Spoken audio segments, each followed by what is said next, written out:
O Abanqueiro afrontará a campaña 26-27 con novo adestrador. Javier Pouso Saviola asume o mando do equipo e xa se coñecen os nomes de xogadores que defenderán a camiseta boirense no campo.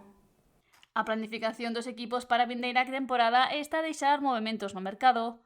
O Abanqueiro, que viviu unha campaña complicada na primeira futgal, conseguiu a permanencia nas últimas xornadas logo de sufrir. Agora está en plena edificación do novo plantel para afrontar con máis garantías unha nova aventura na categoría.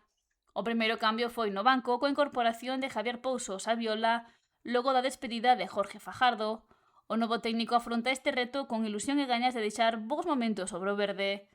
Hai xogadores que continuarán vestindo o laranxa e o branco na 26-27. Brais Outeiral renova despois de ser o máximo goleador do equipo no seu primeiro ano como sénior. Jesús Outeiral, peza fundamental, seguirá na charca, ao igual que Xosé Parga, Joel Rivadulla e Miguel Lomba. Javi González, Jorge Teira, Javi Romero e Kevin Collazo continúan na disciplina boirense.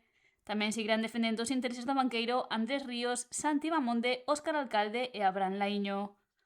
Haberá caras novas no equipo. Raúl Millán súmase ao proxecto procedente do Boiro Xuvenil para reforzar o carril zurdo. Tamén chega do Boiro Xuvenil Marco Cameán, reforzo para o lateral dereito. O porteiro Lois Olveira chega ao banqueiro para reforzar a meta tras o seu paso polo Sigüeiro. Incorpórase ao conxunto Javi Varela, procedente do Sporting Lampón, e tamén o fai Ángel Piñeiro, que chega do Porto do Son para ser referente no ataque. Esa Millasin reforzará a defensa tras o seu paso polo Unión. O Abanqueiro segue a traballar na confección do primeiro equipo, polo que non se descartan máis movementos.